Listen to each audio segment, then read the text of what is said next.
तीन अपेक्षा संसारिक माणसाच्या सर्रास सांगितल्यात बघा. तीन अपेक्षा ज्ञानोबाराने फार गोड वर्णन केले. माऊली म्हणतात जगस्प्र हे आस्पद एक सार्वभौम पद आणि न मरणे निर्विवाद जगा पडिये. जन्माला मनुष्य आला की त्याच्या तीन अपेक्षा असतात. त्याला असं वाटतंय आपल्याला सर्वज्ञत्व प्राप्त झालं पाहिजे. दुसरी गोष्ट माणसाला सुखरूपत्व प्राप्त झालं पाहिजे. आणि तिसरी गोष्ट माणसाला अमरत्व प्राप्त झालं पाहिजे. सोपं सांगतो, लय अवघड सांगणार नाही. सर्वज्ञत्व प्राप्त झालं पाहिजे म्हणजे या जगतामध्ये जेवढं ज्ञान आहे हे सगळं ज्ञान माणसाला मिळालं पाहिजे. हे सर्रास माणसाची अपेक्षा आहे. कुठल्याच क्षेत्रामध्ये माणूस अज्ञानी असावा अशी कोणालाच वाटत नाही. कोणालाच वाटत नाही. आता आपण बहुतांशी सगळेच शेतकरी माणसं आहोत. आपल्याला वाटतंय का शेतीमध्ये आपण अज्ञानी असावं? तुम्हाला झोप आल्यात का? म्हणजे चहा वगैरे सांगायला नाही तर शेती व्यवसायामध्ये आपण अज्ञानी असावं असं वाटतंय का आपल्याला? नाही महाराज, शेतीमधलं आपल्याला सगळं समजलं पाहिजे. बरं, राजकीय क्षेत्रामध्ये एखादा माणूस आला त्याला वाटतंय राजकारणातलं मला सगळं समजलं पाहिजे. पारमार्थामध्ये एखादा माणूस आला त्याला वाटतंय मला पारमार्थातलं सगळं समजलं पाहिजे. म्हणजे आणि अशी अडचण आहे पुन्हा, जे मला समजतंय ते दुसऱ्याला समजलं नाही पाहिजे. म्हणजे सोपं सांगतो गुरुजी, सोपं सांगतो. आता आपल्याला एकरी 20 क्विंटल कापूस व्हावा आपल्याला असं वाटतंय, परंतु मला 20 क्विंटल व्हावा शेजाऱ्याला झाला नाही पाहिजे. माऊली म्हणतात एक सार्वभौम पद म्हणजे जे मला पद मिळालंय, जे मला मिळालंय हे इतराला नाही मिळालं पाहिजे. प्रत्येकाची अपेक्षा आहे महाराज. सर्वज्ञत्व प्राप्त झालं पाहिजे. बघा या जगाचा जर का आपण गुरुजी विचार केला ना, या जगतामध्ये बघा 3 प्रकारचा वर्ग आहे बघा. काही आज्ञेत, काही तज्ञेत आणि काही सर्वज्ञेत. विठाला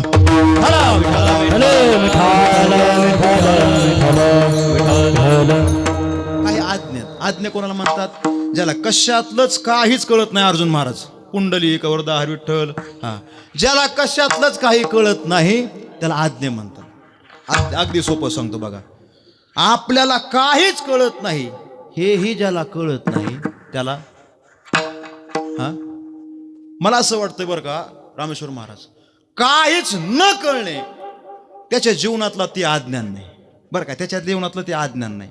परंतु मला काहीच कळत नाही हेही ज्याला कळत नाही ना तो खरा अज्ञानी. विठ्ठल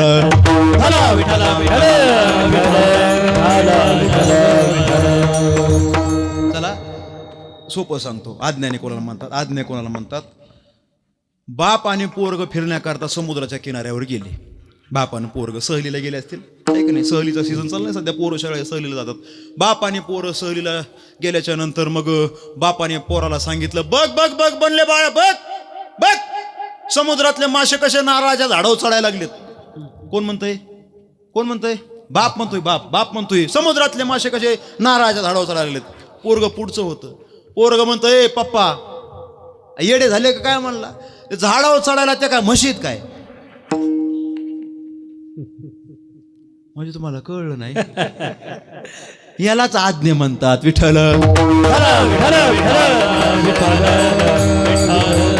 पोराला काहीच कळत नव्हतं, हे बापाला अजिबात समजत नव्हतं. याला म्हणतात आज्ञा. बघा काही आज्ञेत, काही तज्ञेत. तज्ञ कोणाला इको कमी करा थोडा सगळ्याच कळलं, माईकच्या कमी करा, रिप्लेस मारता येते. तज्ञ कोणाला म्हणतात? ज्याला एकातलंच कळतं त्याला म्हणतात तज्ञ. कशाला तज्ञ कोणाला म्हणतात? नाही का घसा तज्ञ, नाक तज्ञ, आहे का नाही? ते स्पेशल तापीचे हाडाचे वेगळे वेगळे डॉक्टर आपण पाहायला सापडते का नाही? हे तज्ञ मंडळी, तज्ञ. तसं प्रत्येक क्षेत्रामध्ये माणूस तज्ञ असतो आपापल्या क्षेत्रातला प्रत्येक. आता आम्ही कीर्तनामधले तज्ञ म्हणायला काय हरकत नाही. आम्हाला कीर्तनातलं कळतं, बरोबर आहे का नाही? तुम्हाला शेतीतलं कळतं, डॉक्टरांना रोगातलं कळतं, डॉक्टरांना रोगातलं कळतं. परंतु डॉक्टरांना रोगातलं कळतं, त्याला जर का इथं येऊन सांगितलं ना कीर्तन कर, ते म्हणेन मी ह्या गोष्टीतला मी आज्ञानी माणूस आहे. कसा आहे? आज्ञानी माणूस. तज्ञाला एकातलंच कळतं. बरं जाऊ द्या, सोपंच तुम्हाला सांगतो. तुम्ही क्रिकेट बघता का? क्रिकेट बघणारे पोरच नाही तिथं कोणी. आता काय बघावं मला, आहे की नाही? बरं जाऊ द्या. क्रिकेट माहिती आहे ना तुम्हाला? खेळ तर माहिती आहे ना क्रिकेटचा? त्या क्रिकेटच्या खेळामध्ये सगळ्यात मोठं नाव आहे बघा, सर्वोच्च नाव आहे. सगळे जगातले सगळे रेकॉर्ड त्याच्या नावावर आहेत. काय नाव त्याचं? आता हे काय माझ्या टिपणातलं नाही, पण आता मी सांगतो तुम्हाला. काय काय नाव आहे त्याचं? सगळे रेकॉर्ड त्यांनी केलेले आहेत. शतकाचं शतक केलंय त्यांनी. काय नाव?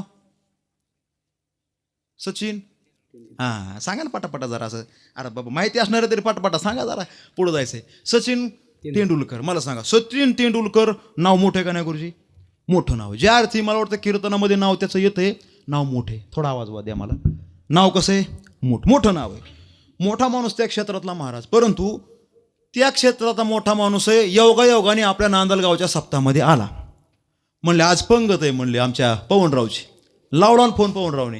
कोणाला फोन लावला? म्हणा की सचिन तेंडुलकरला. लावला सचिन तेंडुलकर फोन. मोठे मोठे कीर्तनकार आहेत त्याला भेऊन सचिन काय का नाही. आणि महाराज मग सचिन तेंडुलकर मला पवनराव त्यांनी सांगितलं आज सप्ताह चालू म्हणले, 3रा दिवस आहे, गोविंद महाराजाचं कीर्तन आहे आणि आमची पंगत आहे, आज तुम्हाला जेवायला यावं लागेल. कोणाला सांगितलं? सचिनला. सचिन म्हणलं काय अडचण नाही, दौराच होता म्हणले माझा, बीडला येतो तुमच्याकडं. आणि बरोबर कथा आमच्या अंगद गुरुजीची संपली आणि सचिन तेंडुलकर महाराज आले. कुठं आले? नांदलगावमध्ये. जेवण वगैरे केलं. हे दुधाचा बेत, हरभऱ्याची भाजी, तिळ लावून भाकरी, अजून काय होतं रे? बालुशाही. बरं, सेवा एवढी होती महाराज. काय प्रेम असेल लोकांचं. खरं म्हणजे परमार्थामध्ये आल्याच्या नंतर भाग्यवान कोणाला समजायचं माहितीये का? मी मगाशी सांगितलं आमच्या बायका सुद्धा आम्हाला ताट देत नाहीत, पण लोक आम्हाला भाकरी चुरून देतात. विठ्ठल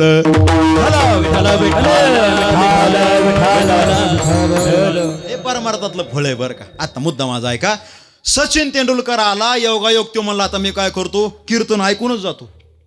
कोण म्हणलं? आणि कीर्तनाला थांबला. चाल चालू झाली आमच्या रामेश्वर महाराजांची, आमच्या आसाराम महाराजांची, आप्पा महाराजांची. चाल चालू झाल्याच्या नंतर मग थोडासा पखवाज बिघडला.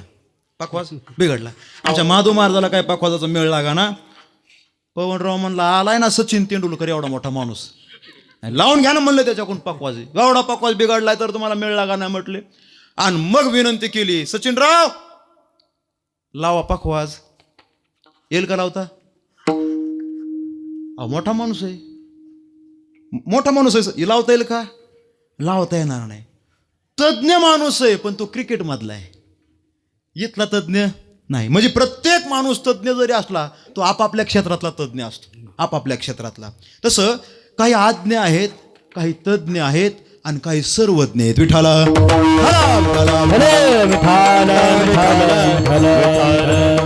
सर्वज्ञ कोण आहे या जगतामध्ये? सर्वज्ञ 2च सांगितले. पहिले सांगितले संत आणि दुसरा सांगितला भगवंत. या जगतामध्ये 2च तज्ञ सर्वज्ञ महाराज. म्हणून त्याच दोघांचंच वर्णन केल्याच्या नंतर, त्यांची शरणागती केल्याच्या नंतर, त्यांची सेवा केल्याच्या नंतर जगतामध्ये सर्वज्ञत्व जेवढं आहे तेवढं माणसाला प्राप्त होतं. विठाला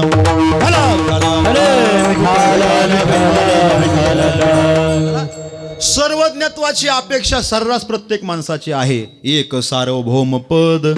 आणि दुसरी गोष्ट सांगितली न मरणे निर्विवाद जगा पडिये.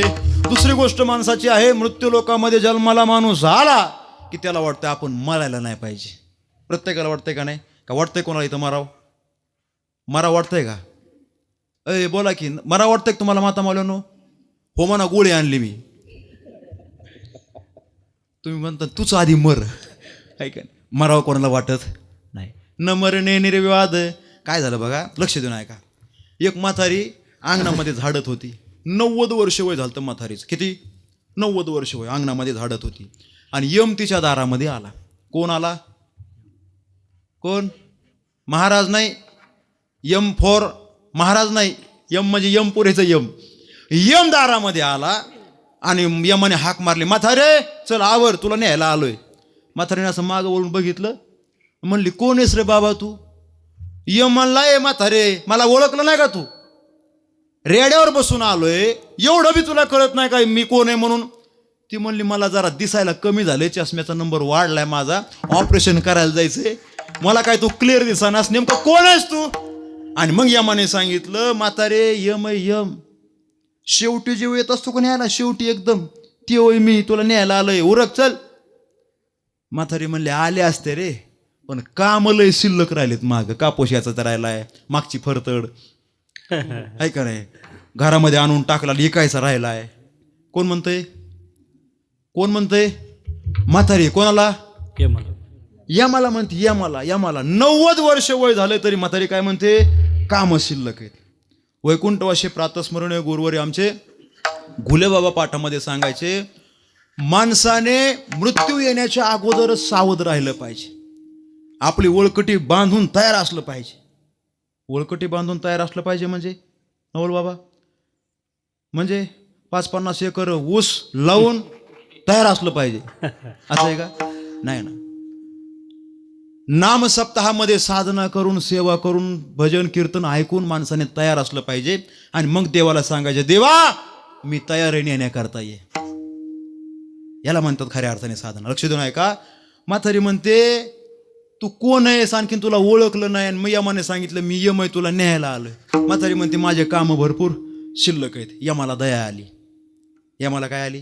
दया आली. यम म्हणला जाऊ द्या, नांदलगावची म्हातारी भजन ऐकती, कीर्तन ऐकती, जाऊ द्या, हिला थोडीशी मुदत वाढ देऊ आपण, थोडीशी मुदत वाढ देऊ. यमाने सांगितलं तू थांब इथंच, तुला नंतर नेण्याकरता येतो. म्हातारी म्हणली, एकतर मला दिसत नाही आणि माझी स्मरणशक्ती बी जरा कमी झाली. तू पुन्हा येणार ह्याची मला काहीतरी खून करून दे. यम म्हणला काय करू? काय नाही म्हणले, या दरवाज्यावरती लिहून ठेवू. काय? उद्या येतो म्हणून. काय सांगितलं? उद्या येतो. असं खडू घेतला आणि दरवाज्यावरती लिहिलं उद्या येतो. उद्या येतं लिहिलं आणि यम निघून गेला. दुसऱ्या दिवशी सकाळी यम परत त्याच वेळेला आला, हाक मारली, म्हातारे उरक, चल न्यायला आलोय. म्हातारीने पुन्हा मागं वळून बघितलं, सांगितलं कोण आहेस रे बाबा तू? मग यमाने सांगितलं, यम यम, काल तुला न्यायला आलो होतो, 1 दिवसाची मुदत वाढ दिली तुला, आता तुला न्यायला आलोय. म्हातारी म्हणली, तुला मी कालच सांगितलं होतं, माझ्या बोललेलं ध्यानात राहत नाही. यम म्हणला, मग त्याच्याकरता दरवाज्यावरती लिहून ठेवलंय. काय? काय लिहिलं होतं? उद्या. हो. म्हातारी म्हणली, वाच ना तूच. मग यमाने वाचलं, उद्या येतो. म्हातारी म्हणली, ही उद्या. मग म्हणजे ती म्हातारी मेली नाही असं नाही, मागच मेली. परवा दिवशीच वर्ष श्राद्ध केलं तिचं. मला मुद्दा सांगायचा आहे, मरणाची अपेक्षा जरी माणसाला नसली तरी माणसाला काय व्हावं लागतं? जावं लागतं. मरण कोणालाच नको वाटते. न मरणे रे विवाद जगा पडी. अमरत्वाची अपेक्षा प्रत्येक माणसाची, तसं सुखरूपत्वाची अपेक्षा माणसाची आहे का नाही? लाभदायी माणसाचं जीवन असावं अशी प्रत्येक माणसाची अपेक्षा आहे. परंतु ऐका, लाभ तर माणसाला पाहिजे, पण लाभ माणसाच्या जीवनामध्ये मिळत नाही. का मिळत नाही गुरुजी? याचं महत्वाचं कारण आहे बघा. साधना करून उपयोग नाही. आपल्याला एखादं साध्य प्राप्त करायचं असेल तर साधना करावी लागते. एखाद्या गावाला जायचं असेल तर आपल्याला गती पकडावं लागते, तर आपण त्या गावापर्यंत पोहोचू शकतो. काहीतरी साधन आपल्याकडे असलं पाहिजे. गाडी असली पाहिजे, मोटरसायकल, 2 व्हीलर 4, काहीतरी कुठलं तरी साधन आपल्याकडे असलं पाहिजे, तर आपण त्या गावाला पोहोचू शकतो. लवकर पोहोचण्याकरता त्या साधनाला गती असली पाहिजे. आणि सगळ्यात महत्वाची गोष्ट आहे, आपण जी साधना करतो साध्यापर्यंत पोहोचण्याची, त्या साधनाला दिशा असली पाहिजे. विठ्ठला विठ्ठला विठ्ठला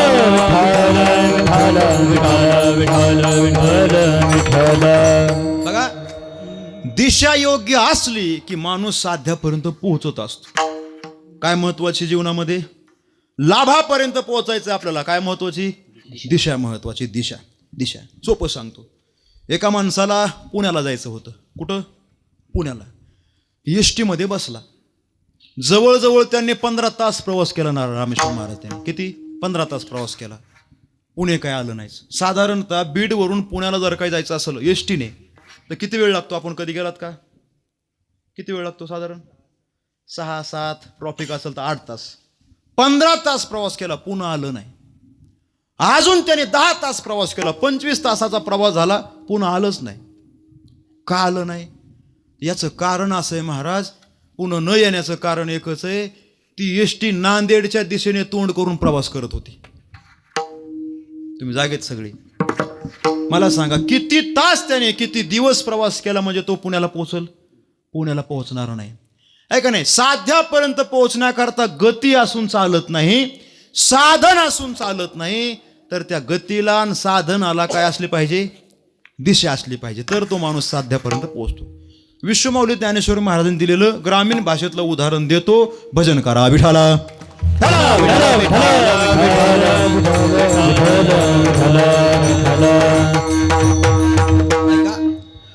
आपण सगळे शेतकरी, बरोबर ना कोण राव? बैल आहेत ना आपल्याकडं, खिलार पांढरे. हा, आपण सगळे शेतकरी माणसं, शेतकरी. ऐका, मला सांगा, एका बैलाला एका तासाला चालला समजा 1 तासभर बैल, तर किती किलोमीटर चालू शकतो? एक बैल 1 तास जर काय चालला तर किती किलोमीटर चालू शकतो तो? मोघम उत्तर द्या. चुकलं तरी मी काय फाशी देणार आणि मी बी घेणार नाही. बिंदास बोला, किती तास चालू शकतो? किती किलोमीटर? 4 किंवा 5. 5 किलोमीटर बैल चालू शकतो का नाही? 5 किलोमीटर एक बैल चालू शकतो. ऐका काय झालं,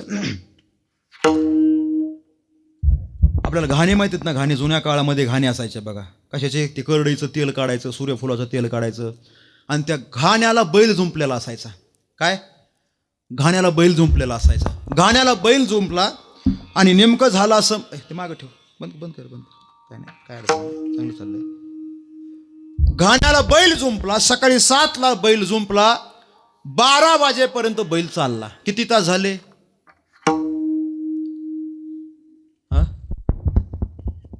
किती तास झाले सांगा ना. तुम्ही विचार करा, मी चहा पिऊन येतो. 5 तास झाले.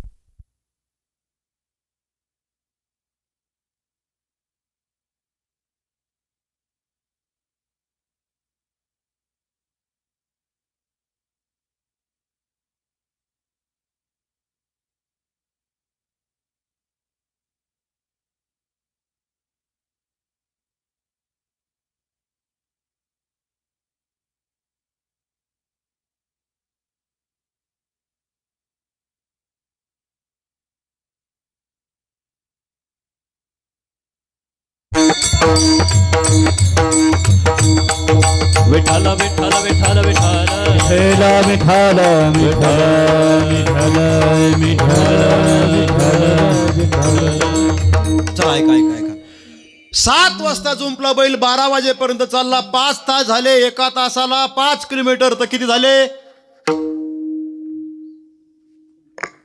5 25 किलोमीटर. म्हणजे सकाळी 7ला जुंपलेला बैल किती किलोमीटर चालला? बोला की किती? सकाळी 7ला जुंपलेला बैल 12 वाजेपर्यंत चालला, 1 तासाला 5 किलोमीटर, तर 5 25 किलोमीटरचं अंतर बैलाने, बरोबर ना? म्हणजे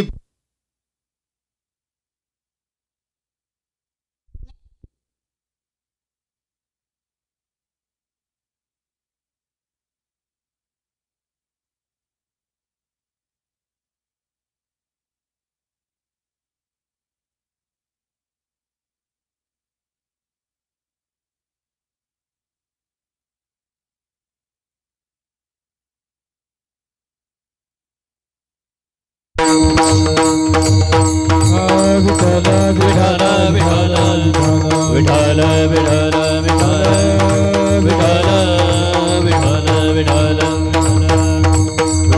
विठाला विठाला विठाला विठाला विठाला विठाला विठाला. झुंपिले घाना बांधोनिया डोळे,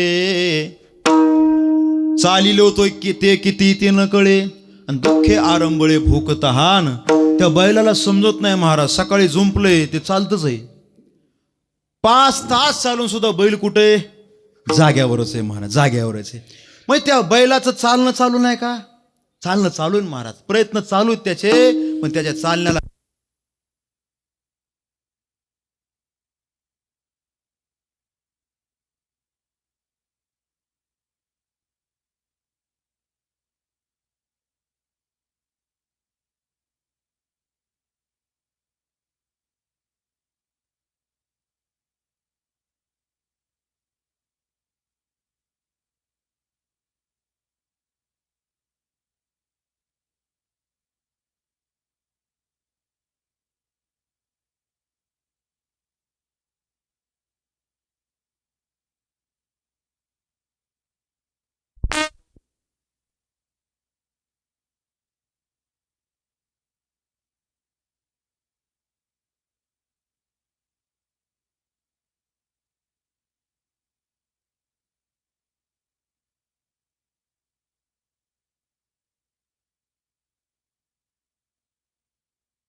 तू दिशा चुकली, उद्धार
ओ जड भरत राजा हरणी गर्भातीला घाला तू घातला वासने रे वासने घाला तू घातला वासने रे जड भरत राजा हरणी गर्भा गेला घाला तू घातला वासने रे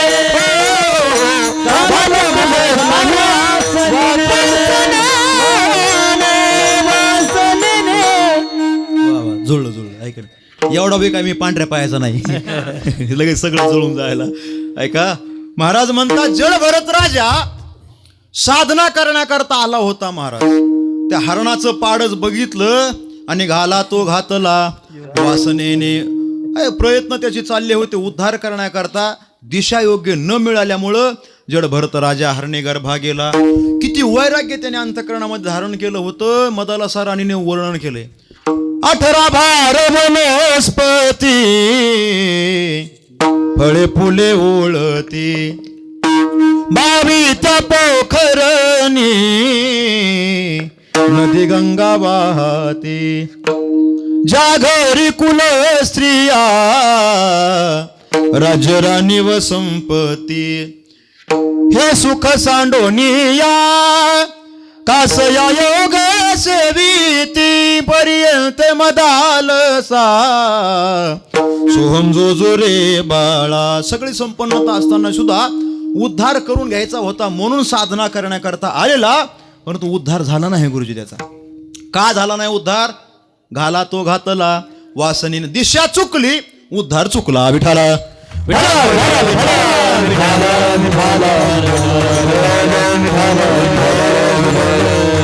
आता दुसरं उदाहरण आहे का? जीवनामध्ये भजन नाही, साधना नाही, काहीच नाही महाराज. सप्ताह नाही, हरिपाठ नाही, काकडा नाही, गाता भजन नाही, काहीच नाही. त्याला काहीच माहित नव्हतं. त्याला एकच माहिती होतं, हाना मारा तोडा, एवढं त्याला माहिती होतं. बाकी काय माहिती नव्हतं. त्याचं नाव आहे काय? वाल्याकुळ. काय झालं महाराज? फक्त नारदाची संगती मिळाली, जीवनाला दिशा मिळाली त्याची. आणि जीवनाला दिशा मिळाल्यामुळं प्रभू रामचंद्राने जन्माला येण्याच्या अगोदर कसं वागावं हे लिहिण्याचं सामर्थ्य त्याला प्राप्त झालं. बाकी केले रामायण रामा आधी केले रामायण रामादी केले रामायण रामादी केले रामायण.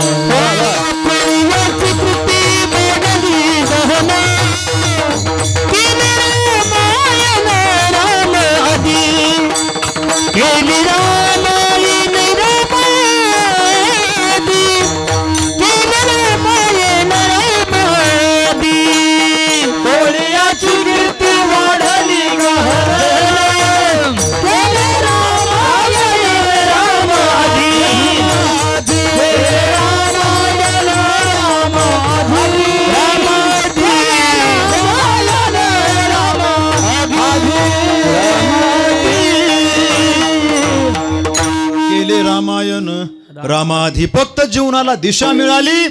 रामायण लिहिण्याचं सामर्थ्य त्याला प्राप्त झालं. विठ्ठल विठ्ठल विठ्ठल ऐका, मग दिशा अतिशय जीवनामध्ये महत्वाची. आम्हाला लाभाची अपेक्षा तुम्हाला आहे महाराज. लाभ आम्हाला मिळवायचा आहे. मग आम्हाला लाभ का मिळत नाही? कारण आमची काय चुकली? बोला की काय चुकली? आपली दिशा चुकली. आणि त्याच लाभाची दिशा सांगण्याकरता जगद्गुरु तुकोबाराय म्हणतात, तुम्हाला लाभ प्राप्त करून घ्यायचा आहे ना, इकडं तिकडं कुठंच मिळणार नाही. तो लाभ फक्त संतांच्या चरणाच्या जवळच मिळणार, कुठंच मिळणार नाही. पहिलं चरण हे तो एक सैताई,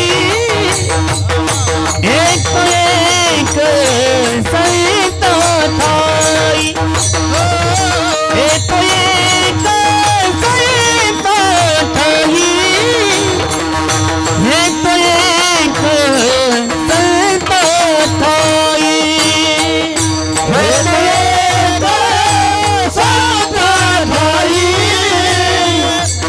तो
लाभाची दिशा जगद्गुरु तुकोबरा आपल्याला दाखवतात. हे तो एक संता ठाई लाभ पायी उत्तम. हे तो एक, हा लाभ फक्त आणि फक्त संतांच्या चरणाच्या जवळच मिळेल महाराज म्हणतात. हे तो एक संता ठाई म्हणजे लाभ या शब्दाचा अर्थ देव आपण असं धरा.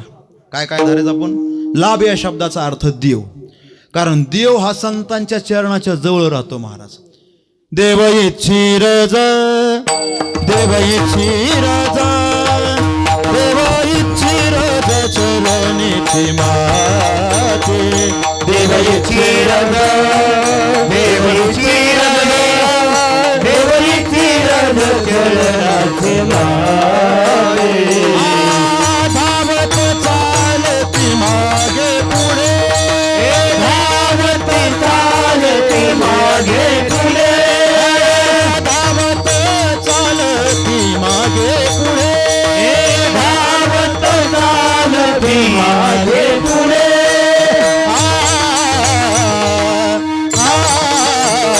देव इच्छी राजा, देव इच्छी राजा, इच्छी राजा, देव इच्छी राजा चरणीची माते. देव इच्छी राजा, देव इच्छी राजा, देव इच्छी राजा चरणीची माते. धावत चालती मागे मागे, धावत चालती मागे मागे.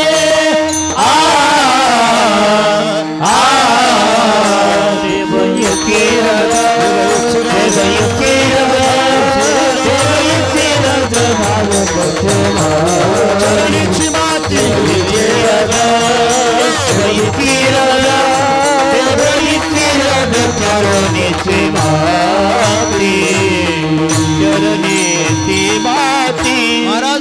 देव इच्छी रज चरणीची माती आणि धावत चालती मागे पुढे. संतांच्या चरणाची रजकण धूळ आपल्या अंगावरती पडावी म्हणून साक्षात परमात्मा नामदेव महाराजांच्या पाठीमागे धावत होता. देव इच्छी रज ऐका ना, चरणाची माती कुठं असती? डोक्यावर. हा, चरणाची माती कुठं असती? खांद्यावर. तूच सांग मला काय सांगायचं आहे का नाही. पायाच्या जवळ असते आहे का नाही. मग पायाच्या जवळ परमात्मा राहतो महाराज. म्हणून महाराज म्हणतात हे तो एक संता ठाई लाभ पायी उत्तम. आता ऐका, लाभ या शब्दाचा अर्थ आपण दुसरा धरू शकतो सुख. काय धरायचं? सुख. व्यवहारामध्ये अर्थ लाभाचा सुख आपण धरू शकतो. कारण कुठलीही वस्तू प्राप्त करून घेण्याकरता आपण प्रयत्न करतो आणि ती वस्तू मिळाल्याच्या नंतर मनामध्ये सुख समाधान मानतो. आहे का नाही. पैसा कशाकरता मिळवतो आपण? सुखाकरता मिळवतो. कुठलीही वस्तू मिळाली सुखाकरता मिळवतोय का नाही. मग आपल्या दृष्टीने जर का विचार केला लाभाचा तर त्याला सुख म्हणायचं. आणि आता ऐका, सगळे जगतामधले जेवढे सुख आहेत ना, सगळे सुख संतांच्या चरणाच्या जवळ लोटांगण घालतात. सर्व सुखे आजी येथेची ओळखली. सर्व सुखे आजी येथेची ओळखली. सर्व सुख आजी येथेची ओळखली. सर्व सुख आजी येथेची ओळखली. संतांची देखील संतांची देखिली चरणांबुजे. संतांची देखिली चरणांबुजे. संतांची देखिली चरणांबुजे. सर्व काय आठवी तमोनी. सर्व काय आठवी तमोनी. सर्व काय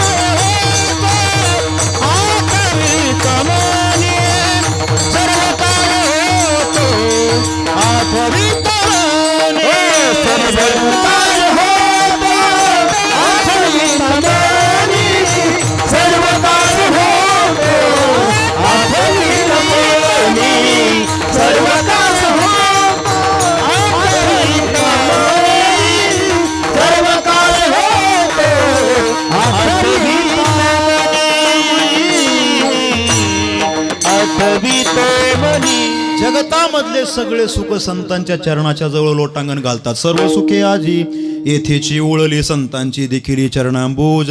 सुखही मिळतं, लाभही मिळतो आणि संतांच्या चरणाच्या जवळ देवही मिळतो. देवही मिळतो. तुम्हाला एक कथा सांगतो. भजन करा विठ्ठल.